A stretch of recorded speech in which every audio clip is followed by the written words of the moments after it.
Assalamualaikum warahmatullahi wabarakatuh. Kami memperkenalkan diri terlebih dahulu. Saya sendiri Dia Azahra. Dan saya Najwa Samudra. Saya Adindra Fitriana. Saya Dinda Ramadhani. Di sini kami akan menjelaskan kepada kalian semua mengenai Pancasila dalam sejarah bangsa Indonesia. Indonesia adalah negara yang kaya akan sejarah dan budaya yang beragam. Salah satu aspek penting dari sejarah bangsa Indonesia adalah Pancasila, falsafah negara yang menjadi landasan bagi pembangunan dan kehidupan berbangsa dan bernegara. Nah, di dalam video ini kita akan menjelaskan mengenai asal-usul dan perkembangan Pancasila dalam sejarah bangsa Indonesia. Tetapi sebelum itu, apa sih Pancasila itu? Pancasila merupakan dasar ideologi negara bagi Indonesia. Pancasila berasal dari bahasa Sanskerta dengan akar kata panca yang artinya 5 dan sila yang artinya prinsip. Sehingga Pancasila berarti 5 dasar yang menjadi pedoman bagi rakyat Indonesia. 5 dasar tersebut yaitu yang pertama, ketuhanan yang Maha Esa.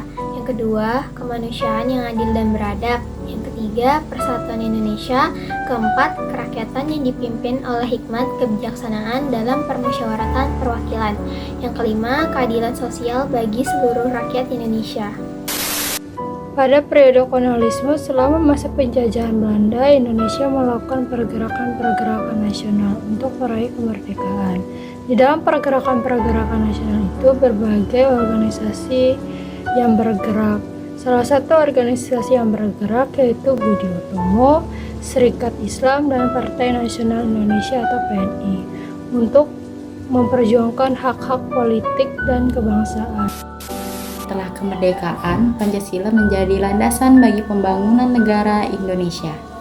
Melalui perjuangan diplomatik dan politik, Pancasila diresmikan sebagai ideologi negara dalam pembukaan Undang-Undang Dasar 1945. Pendidikan Pancasila diintegrasikan ke dalam kurikulum nasional untuk membentuk kesadaran nasional dan menjaga persatuan bangsa. Era reformasi pada tahun 1998, Indonesia mengalami perubahan politik yang signifikan dengan jatuhnya rezim otoriter pada Orde Baru.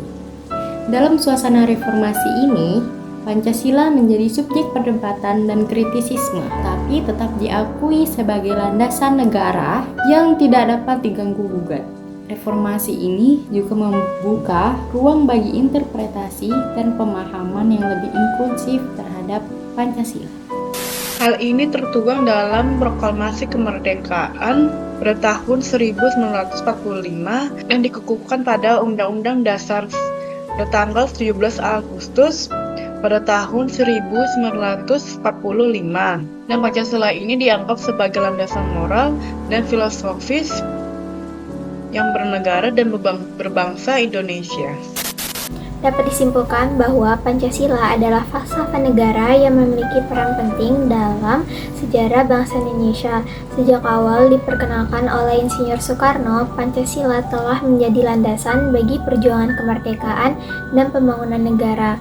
Meskipun mengalami perubahan zaman dan tantangan, Pancasila tetap relevan sebagai panduan untuk mencapai cita-cita bersama sebagai bangsa yang berdaulat, adil, dan makmur.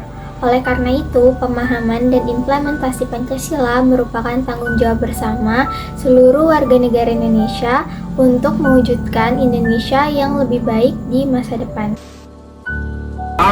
Kekal dan abadi. Nation is in danger. Our own Indonesian history shows that clearly. Bahwa Pancasila itu adalah satu dasar yang dinamis. Satu dasar yang benar-benar dapat menghimpun segenap tenaga rakyat Indonesia.